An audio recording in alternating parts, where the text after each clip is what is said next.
Then obviously when I went to hospital, they was like, oh yeah, you don't have epilepsy, you have a tumor. Gosh.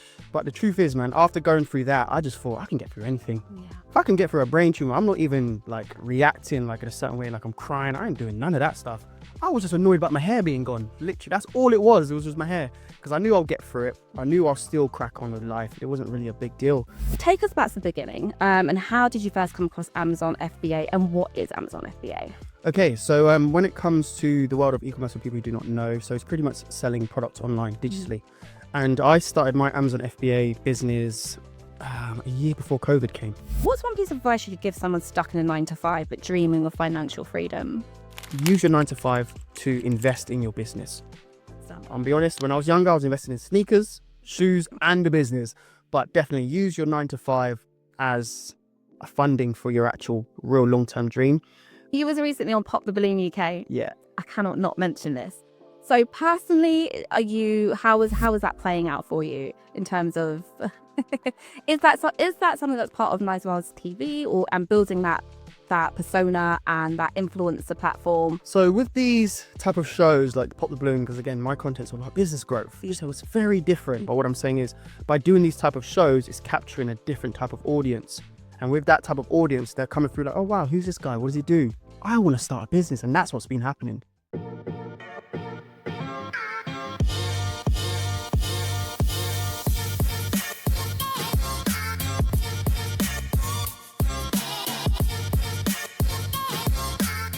Hey guys, welcome back to another episode of The Black Circle, and I am so pleased to introduce my guest today. Today's guest is Nye, and he is the e-commerce trailblazer and founder of NyesWorldTV. Welcome. How you doing? What's going on, everyone? Welcome. Thank you so much for joining us. So when we talk about NyesWorld, for those who don't know, like, can you say what that is in your own words? So in my own words for NyesWorld, so previously I used to want to actually create a brand. But then my mother kind of said to me, you know what, I am the brand. So I've kind of transitioned through things like e-commerce, now doing YouTube. So when it comes to NyesWorld and what it just represents fitness, personal development, and business growth. You said something really interesting there, and your mum had this influence on you, and like, you are the brand.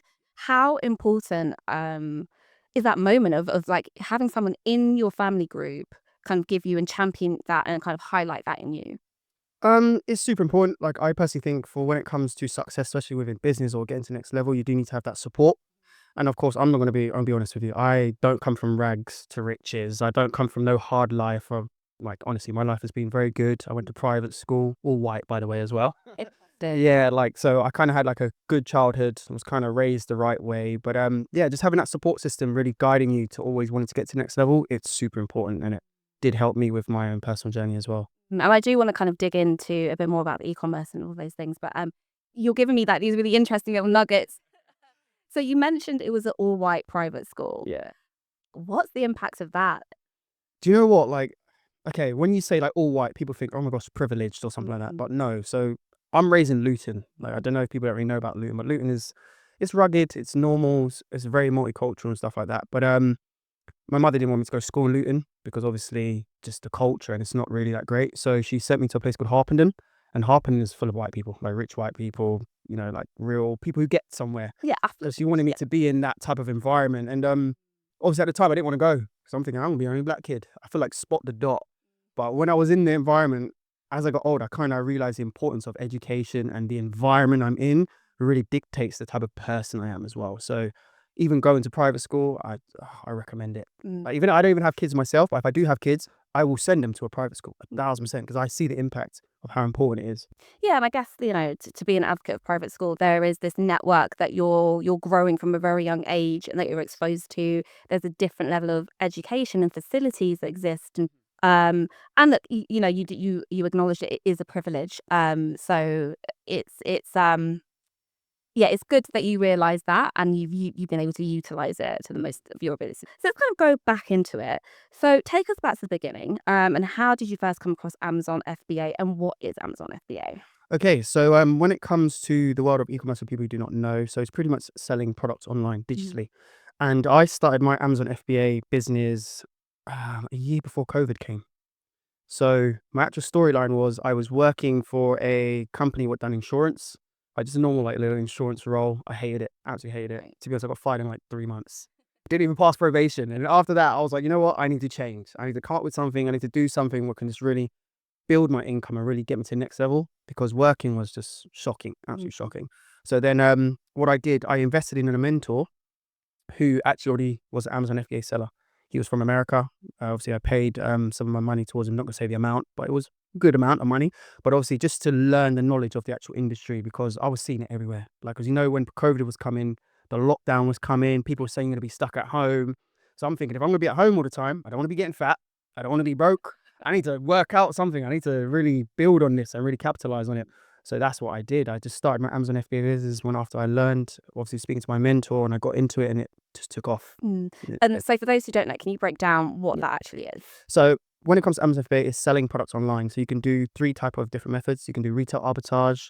You can do private label. That's pretty much where like you build your own brand. You buy your products from places like China, Vietnam, India, specifically what you want to purchase, and you sell it on Amazon's platform. But with Amazon, they handle all fulfillment themselves. So they do the posts, the packaging, the returns, everything like that. Because a lot of people would have heard of things like drop shipping, Yeah. but you're in control of all the fulfillment. So let's say you get 1 order a day, that's fine.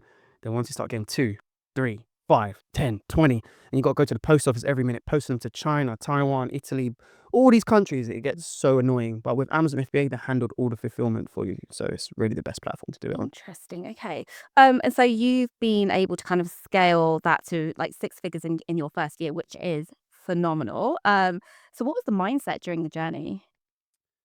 To be honest, the mindset, it was just really, I want to get to the next level. Because if I'm completely honest, I didn't ever want to just be a normal guy. Because obviously with the e-commerce world, I saw all these popular people online. I made this amount of money in this amount of time. And I used to really get influenced by these type of people. Like, like people like the Tates, you get influenced by them. Do we get influenced by the taste? I hope not. No, I'm honest, like these are very like influential, like especially for young men as well. Present. They have Good a or bad? super presence, especially for like young men who want to make money, men who want to get big, people who just want to have an impact in the world. Like they look for this person online. And obviously, as I was selling, I kind of said to myself, I know I'm making money from selling, but I want to be that person who I paid at the beginning to start. Because the person who I paid, he was influential online. He was like a guru, do you know what I mean? So I was like, you know what? Forget this crap. I want to be that person on the screen. Like who's telling people, come and take my course, do this if you want to grow your business. And that's kind of the next route I went down after I actually sold my Amazon FBA business. So yeah. So you had that very like leadership mentality. Yeah. So I mentioned that you scaled really quickly. Would it be too intrusive to ask how you managed it? Yeah. Okay, guys, I'll be completely honest. If you want to scale, you have to have a team behind you. Right. Truthful. And my team was, I'll be realistic. I had my sister. Mhm. My sister's like 4 years older than me, but she is super influential, like when it comes to business wise, because she knows her stuff. So I kind of always followed her direction when it came to business. And then she kind of taught me about the power of getting a team. So I had one person who specialized in SEO, which is search engine optimization, which is the marketing aspect. I had someone who specialized in customer service. I had someone who specialized in fulfillment. And then I had another person who was like an assistant. But obviously with this team unit, I had the knowledge, but the thing is, these people, they would work 24/7.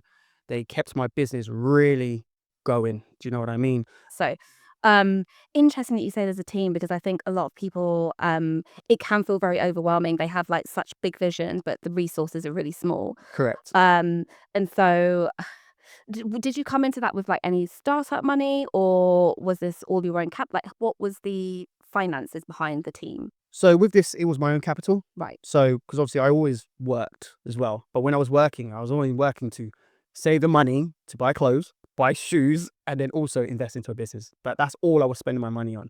So when the panic was coming, I already knew that it was coming. So I was like, okay, cool. I need to have like a good 3,000 to 4,000 to start off. So I saved that for my job, which I got released from in 3 months. But the money I got released from, I just took it, put it straight into Amazon. And that covered the inventory, that covered the employees, because I had like a full spreadsheet with all budgets and I knew how long my business would run for. So for example, I had a running time of around 6 months, what would keep me going without having any, like having to get money from other places, what would just keep me afloat.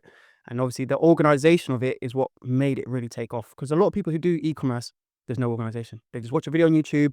I'm going to start a business. Hopefully I make a lot of money, but it's not that easy. You need to have the real structure and everything organized to really get it to that level, to be honest. And I want to kind of touch on that a little bit as well, because I think, again, there's so many people out there selling courses, and saying if you do X, Y, and Z step, you'll get to this level.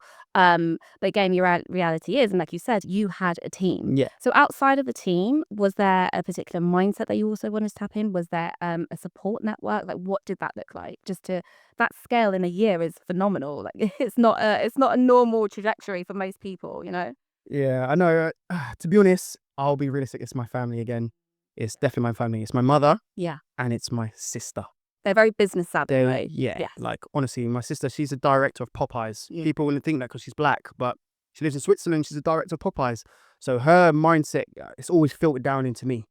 And my mother, it's the same thing. Like she does real estate, she owns properties, and it's the same thing. Like I come from a family where it's not like, oh yeah, settle down, have kids, get fat, lose your hair, enjoy life. No, my family's like, what have you accomplished now? That's how they are. They're like, if I do something, they're like, what have you accomplished? I can't go to my family and be like, oh yeah, I met Brenda. We're getting married next year in Somalia. They'd be like, okay, cool.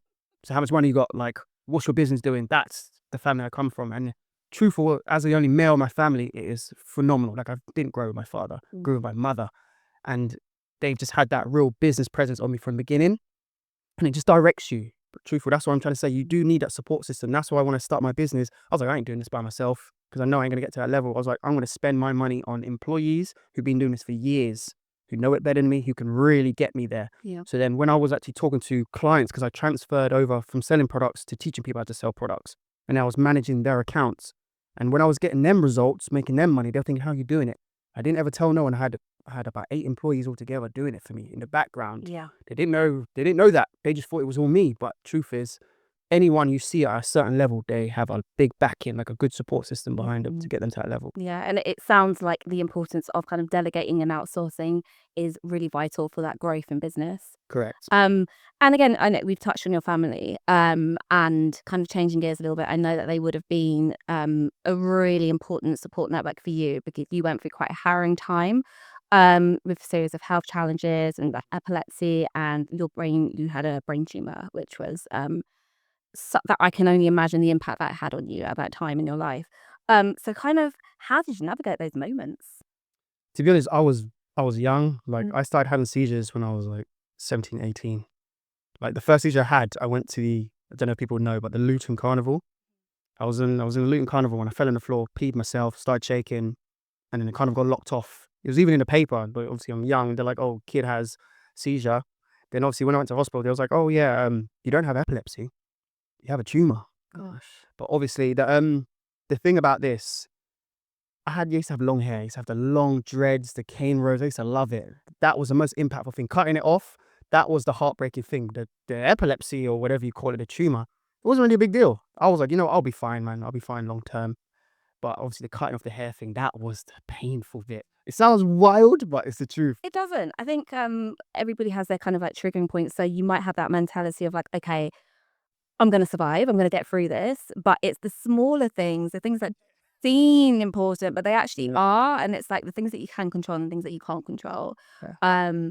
And so the reason why I bring it up, because it's important as the backstory to kind of like where you are now. Yeah. And how did that change your outlook on life? How did that, because you said, okay, I've come from a really strong family. I went to private school education. So your trajectory was up, up, up anyway.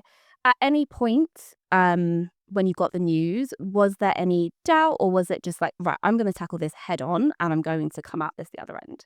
Yeah. So this kind of stemmed from the mindset change when I was in university because my first year is when I actually had the surgery, and they gave me like about 9 months off, but I didn't even take 9 months off. I went back into university like about a month later. But like again, the only horrid thing about going back to university was the fact that I had a scar on my head and I no longer had long hair. That was the only thing I was thinking about. It was nothing else. It was just like, oh man, people are gonna see me without my hair, the scar and all this crap. But the truth is, man, after going through that, I just thought I can get through anything. Yeah. If I can get through a brain tumor, I'm not even like reacting like in a certain way, like I'm crying. I ain't doing none of that stuff. I was just annoyed about my hair being gone. Literally, that's all it was. It was just my hair. Because I knew I'll get through it. I knew I'll still crack on with life. It wasn't really a big deal. They did recommend me to stop going to university. That was another thing what kind of triggered me. Because they said, oh yeah, you would find it very hard to progress due to memory loss. You might have blackouts. This was like all the side effects of it. And I'm thinking, man, like I am very mobile. I am fine. I know I've had a tumor, but I'm cool. Like, I'm absolutely cool. So after that, I was just like, you know what? I don't care what the world throws at me. I'm gonna get through it regardless. Like, that's just the mindset. And that's why I always see, like, I have to get to the next level every time. Even when it comes to income, if I don't have enough money, my option is make more money. That's how I think. So yeah, that's how it Incredibly works. driven. And I guess you're a teenager, and like most teenagers, you're like you're worried about your appearance and your looks and your cute groove, and it's like, what gal am I not going to get now? So I understand it. I understand the thought process. But was there anything in that time that helped you stay focused and committed and kind of grounded, and just that encouraged that growth mindset for you? I want to become someone. Yeah. That's the truth. When I What really hit me was, like, obviously, I have a real story now. That's the thing. I was like, not a lot of people have brain tumors. It's hardly no one. So I was like, oh wow, this will be one of my USPs. So obviously, with this story now, I'm like, okay, cool. I'm not just gonna go through this type of surgery, remove it, and then just become no one. Mm. That was my fear. I was like, no way. Like, this is a big selling point. I can sell this to brands. I can sell this to people. People would instantly gravitate to me once they know these things. Like, I have a massive scar here on my head. A lot of people think it's a hairstyle. Nope, it's a brain tumor. Like, it's perfectly fine, but I'm still progressing. I'm still doing very well in life. And that's why I've always stuck with it. I'm just like, you know what? Embrace what you've gone through because it makes you the type of person you are nowadays. And it's made me resilient. Like, I'm telling you, I'm solid as a rock, like Sizzler. I am joking. It's the truth. Yeah. And again, you mentioned story Mm. and your USP. How would that be like at your storytelling and your story branding? Well, one thing I've noticed, I am my own brand. Mm. So with that brand, there has to be a backstory to it. And that's what people gravitate to, especially like for myself, I like to gravitate towards the younger people. I like to influence them, like Gen Z. I love them. That's my actual target audience Right. because they resonate with me. Like, I'm 30, but I look cool. I'm smart. Like, I'm very in your face. I'm not like no soft type of person. It's like, if you got problems, I don't care about your problems. Get through it. That's my sort of outlook. And that's how my brand is as well. So it really resonates with a lot of people, especially young men. They love it and Yeah. love it. And they gravitate towards it very quick. And that kind of just makes my brand grow even more. So that's why I say there's really influential people. Like, I did mention Tate. I know he's got a lot of love and hate, but these type of people, they have a lot of influence was kind of funneled through to people like me. And now I funnel it through to others. Yeah. Like, do you know what I mean? It's just that strong masculinity getting on with life regardless you go through. I'm going to play devil's advocate a little bit. Go for it. For it. So I listen. The whole growth mindset, I love it, and it's important. And people like you, and showing that influence to younger generations is important. But there is this other side of masculinity where it's discouraged to talk about your struggles. It's discouraged to look weak. It's discouraged to say, "I need help." So, kind of, what would you say about combating that?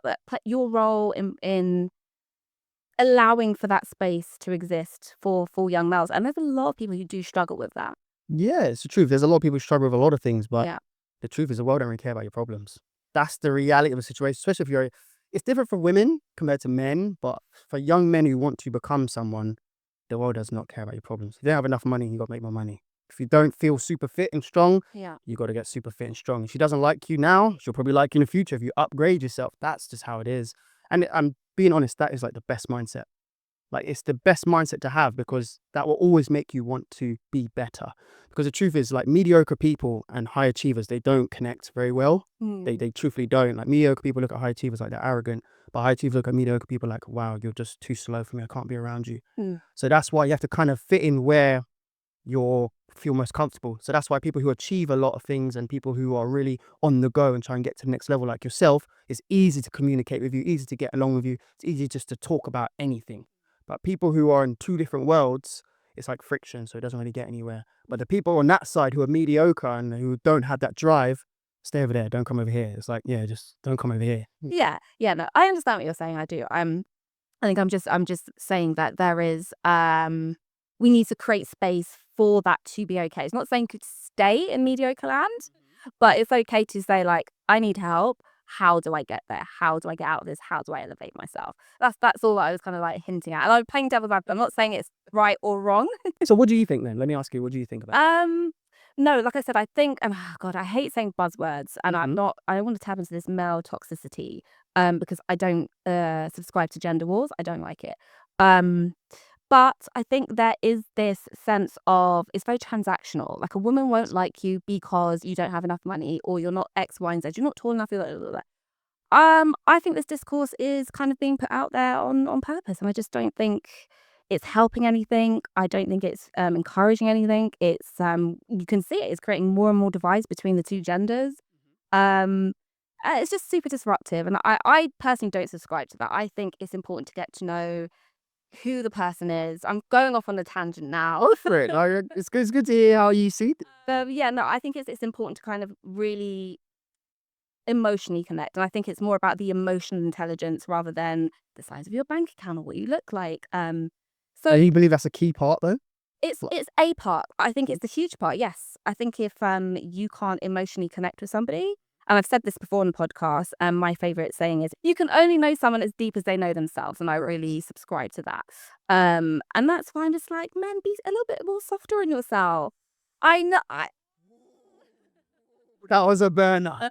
That was a burner. It's not all of this, like, and look, there is a place for being a straight shooter and an achiever. I think that's absolutely great, but there has to be a balance of all of those things. Personally, that's what So you believe a man should be softer? Is that what you mean? he should know how to tap into both of those energies, his softer energy and his harder energy, and utilize it as and when he needs to. Elaborate on softer energy. I'm very curious about what this Softer energy is, like I said, it's like having a bit of grace for yourself. We're really going off on a tangent right now. Really, like, this is. I'd like to hear from a female opinion about the softer side. Having a bit of grace for yourself, just knowing, just not feeling like you're weak because you don't have this amount in your bank account. Like value isn't always monetary. And that's what I would say. Like, work on those things. It's okay to work on those things, and to have this emotional intelligence and to ground yourself spiritually, and it's okay to do all those things. And I think a lot of men think it's not okay, but it is. It's not always based upon finance. Of No. course, that is one of the most biggest driving forces. Obviously, you need to be spiritually connected, emotionally connected, intellectually connected. It's not always about money, but Yeah. money is a large component. Yeah. Like, for example, you could be with a man who's the whole package, but he is broke as a joke and he cannot take you to the next level. He can't even afford to take you anywhere. So that's like carrying dead weight. That's why I love high achievers, and I love I had to move to Dubai, and moving over there, I understand what high achievers is, because someone said that to me. They said, oh yeah, once you start hanging around high achievers, you start thinking different, and you'll notice you start making money quicker, you start looking better, you start thinking different, and it is the truth. It is the absolute truth. That's why I want to see how you see it as well. Yeah.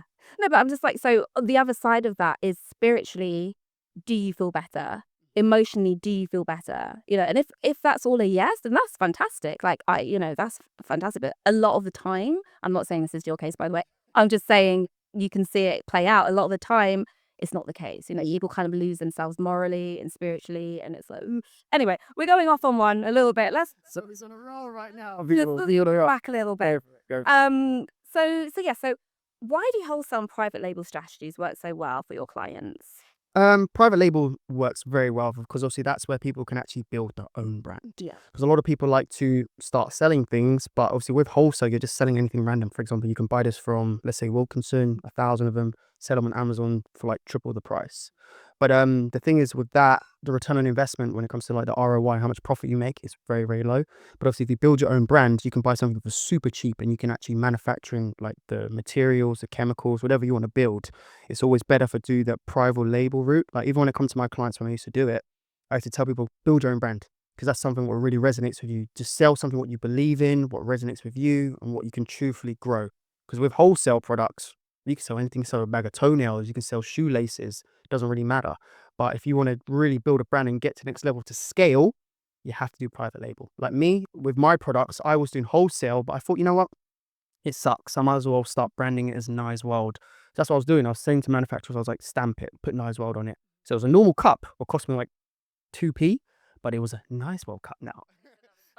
It had value. There you go. That's what I mean. And obviously because of that little branding on there, I started selling 2 products. Then it jumped to 4. Then it jumped to 8. Then it was all of a sudden had like 20 different products, and it was so hard to manage all of them. So that's why I always say go down the private label route and build your brand, because it will get to the next level, especially if you stick to it. I know earlier we spoke about your kind of scale in your first year, but you've helped over 100 clients hit 100K in their first year. So what's the secret sauce behind those results? Are you allowed to say? Yeah, of course I can drop it. I would say, so one thing is definitely when you do e-commerce in general and you are speaking to people, you need to understand their mindset and what type of person you're going to be working with, especially because to get them type of numbers, you can see it on YouTube, like, yeah, wow, I can do that in a month. You ain't doing it in no damn month. Trust me, it is very hard. So the golden nuggets to really achieve these type of results, you need someone who's consistent. You need someone who kind of thinks like you. So you need to have that person who you're speaking to kind of understand a business journey. It's not get rich scheme. It's kind of something that takes time. You need to invest in certain types of market. You need to invest in like different strategies to really get to that level. So yeah, the golden nuggets is definitely marketing. You need consistency and you have to have a real tunnel vision, long-term goal for your business. Like if you just say to someone, why are you starting your business? Say, I want to make extra money for rent. In reality, you're going to fail. Yeah. You probably ain't going to even hit your rent money. You're going to get bored of it. You'll be like, oh man, this is a waste of time. Then they'll probably write in a review online saying e-commerce is not true. I didn't make no money. Yeah. They only lasted like 3 months. But people who really stick to it, like me, I was doing it for 3 years. Do you know what I mean? And I didn't properly start making real money till like maybe 11 months. I think I broke even after like 12 months. Do you know what I mean? So it takes so long. But to really get it to the next level, to really achieve top goals, you've got to be consistent with it. Right. And breaking even at 11 months and 12 months, is that a you thing or is that something that everybody can achieve? Or is it because you just have that mentality of like winning?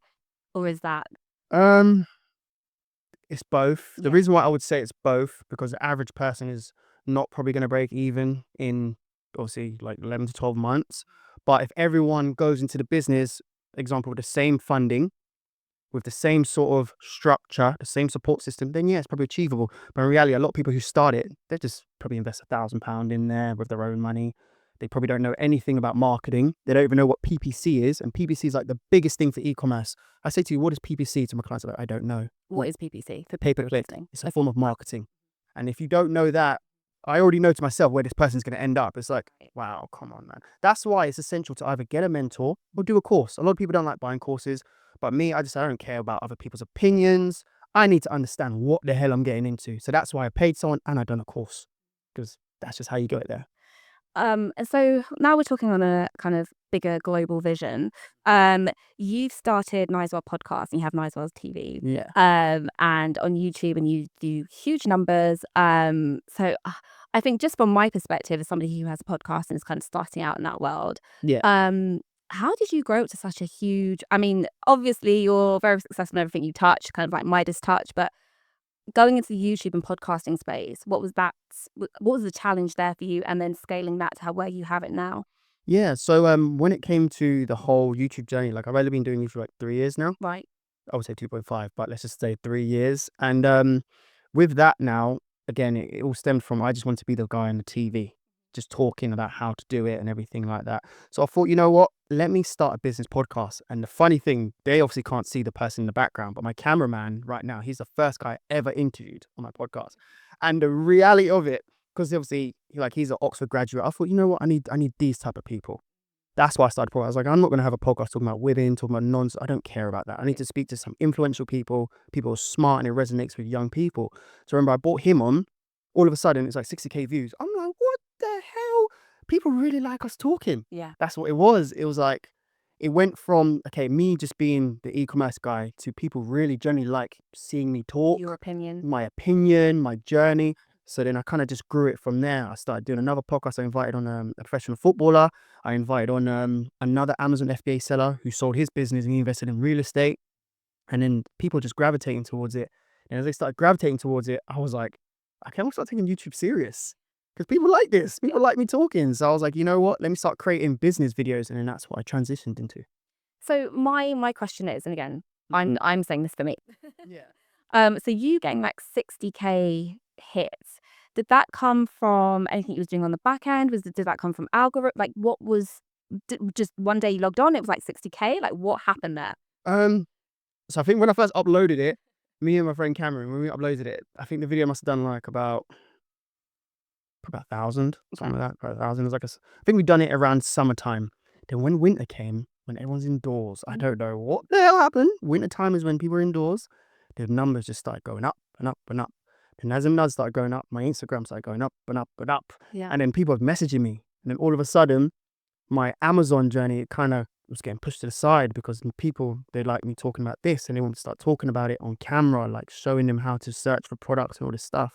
So yeah, it just grew. It just started to grow. But obviously, I kept it consistent. I was like, you know what? This is probably a one-hit wonder.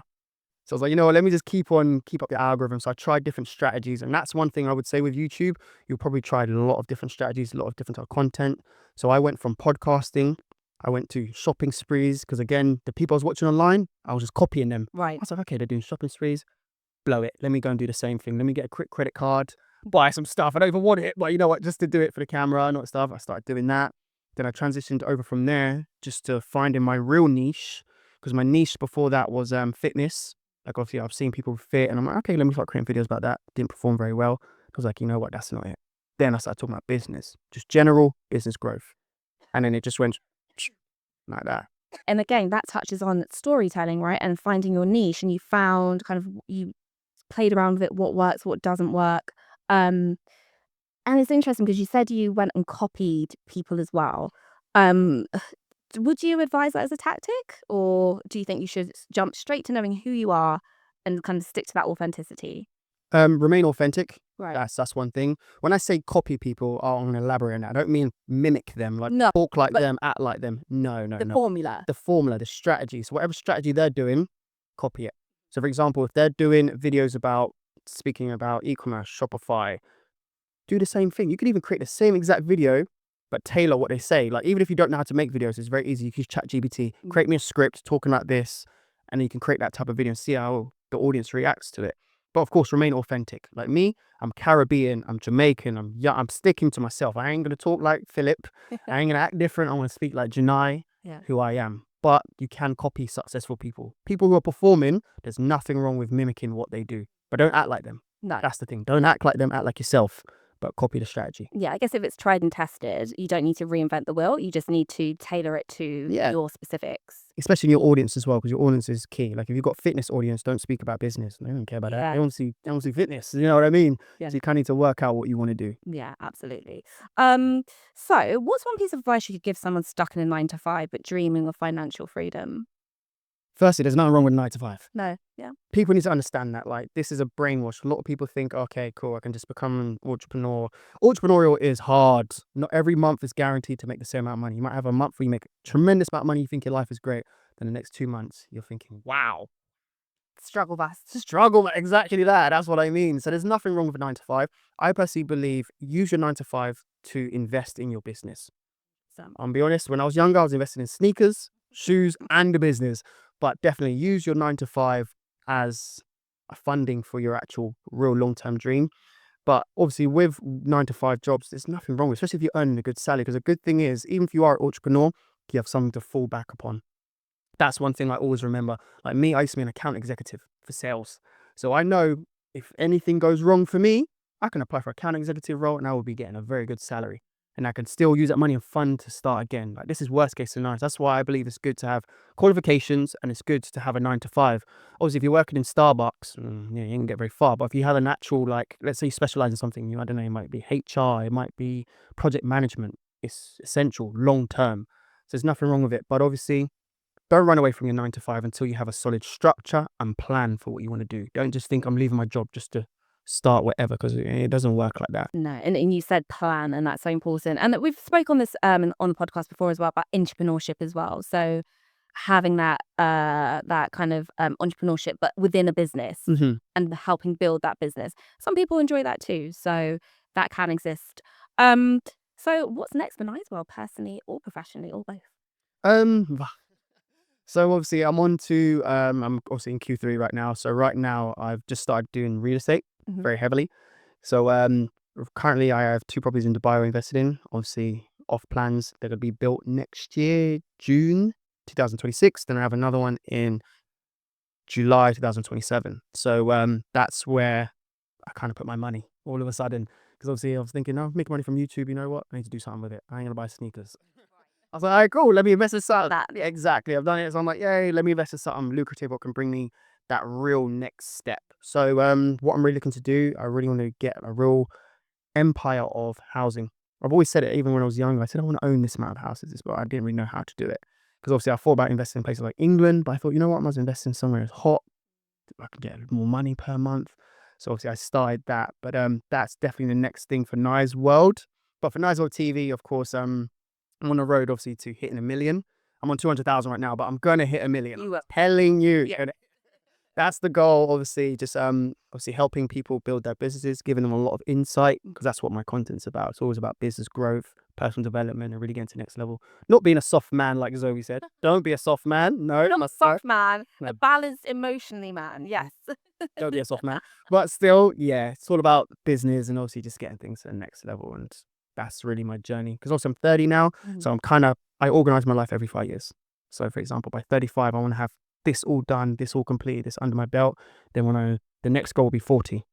Because 40, I want to be, I'm not going to use a cliche retired, but I want to be super, super comfortable. Right. Meaning, oh, who cares, man? I can just relax. Like, Say no to this if you to it. exactly. That's what I mean. So I kind of do my thing every 5 years. Because obviously I've done the 25, I've done the 30, and I said by the time I'm 30, I want to have a social media following. I said that to myself when I was like 27. I was like, by the time I'm 30, I want to have a massive social media following, a lot of audience, people who are really interested in my products, my services, and I want to make money from it. So that's where I am right now. And now it's like real estate. I need to be in there, and I need to have that conquered by like 35.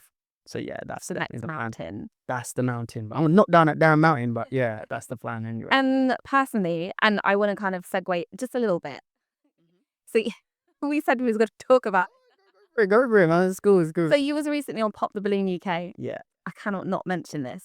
So personally, how is that playing out for you in terms of is that something that's part of NyesWorld's TV and building that persona and that influencer platform? Mm-hmm.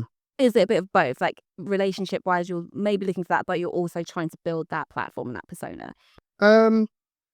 So with these type of shows like Pop the Balloon, because again, my content's all about business growth. So it's very different. Yeah. Like it's like, oh wow, I've seen him on that show, and I'm actually gonna have to shout them out. Honestly, ever since I went on that show, about I think it's about 2 weeks ago. I grew 10K subs. I was gonna say because Yeah, the platform. it drove like a massive audience, and the thing is, by doing them type of shows, it's capturing a new type of audience I'd never had. Because obviously, if I go to London, like central London, like example, I don't know, just black areas in London, they don't know who the hell I am. Like a lot of people don't know who I am. But what I'm saying is, by doing these type of shows, it's capturing a different type of audience. And with that type of audience, they're coming through like, oh wow, who's this guy? What does he do? I want to start a business, and that's what's been happening. That's what I'm saying. Ever since I've been on that show 2 weeks ago, 10K subs in 2 weeks. I was like, wow. Do you know what I mean? It's a real domino effect. And that's why I'm starting to do these type of shows. Like anything more personal. Because obviously when I speak on YouTube, people don't know me on a personal level, they know me just on a business level. So that's why now I'm kind of getting into vlogging. I'm doing travel vlogs because I'm going to Thailand for like 6 months, and I'm just purposely going there just to vlog because I want to be in a new environment, I want people to see. I want to build that connection and capture that Asia audience as well, because it's massive. So that's what I'm saying. I want to hit my 1 million, but I want to capture different audiences. So yeah, that's why I really went on Pop the Bloom. Of course, looking for love as well. You know, I'm a lonely individual, but I like the loneliness because it kind of keeps me focused and doesn't make me. Yeah, and he was very polite to the women, I must say. So yeah, lovely manners. I'm chilled. You know, they didn't like me, people. They did not like me, but again, I'm a chilled It guy. was the best. What is wrong with it? Guys, what is wrong with this? Like, it's just my style, I'm not gonna lie, because this is how I dress. So Nothing wrong with it. It's authentically you, so that's it. can't change it. I ain't gonna lie. I ain't gonna put on a shirt because someone says put on a shirt. No. I'm not gonna be honest, I was like gonna take on a vest today. Which I'm not like, I was waiting. I was like, is he gonna go strap in a vest or what? yeah, I was like, you know, I was like, you know what? This is a bit more of a intellectual. Let me just wear a shirt. But people, I ain't always gonna wear a damn shirt. I like my vest, man. But yeah. So before we close, I always like to ask my guests about a value. So a value that they hold for their professional life and a value they hold for their personal life. So it can be one word like integrity or honesty or anything along those lines, but we'll start with your professional. With professional, I would say be principled. Yeah, you have to be very principled with what you do. And what I mean by that is always have a routine. Yeah. Like that's one thing I think. Routine, consistency, all these little words, they're kind of the same. Routine, consistency, principled. Once you have that real principle in yourself, you will really start leveling up. That is one thing will always resonate with me. Because my mother says it to me, stay consistent, Don't bend, don't fold for no one. Be yourself, but remain consistent. And it's true. Once you do that, you'll just notice your life just starts to leap. Because a lot of people think, oh, to get to next level, you need to do this, you need to creep. And it's true. Like that's how it was. Like it was like this for a very long time. And then all of a sudden, they just started doing this. And I was like, bloody heck, wow. That's what I'm saying. That's how life is. As long as you stay principled and you really stick to your routine and remain consistent, you'll notice you'll jump leaps. Yeah, routine consistency really is the backbone of any kind of progress. It really is. And for your personal? For my personal life, I would say it's kind of the same. Yeah. That's what I mean. I can't really think of another word because them words, principle, consistency, is kind of just me. That's all it is. Just remain honest to yourself. Like I say, you are a brand. Whoever you are, whatever you do out there, you are your own brand. You don't need to build a brand to be a brand. You are the brand. And people would resonate with you as long as you are authentic and you be yourself. Because people can tell when you're fake. Yeah. You know what I mean? Like people can really suss out if someone's just saying it for the camera.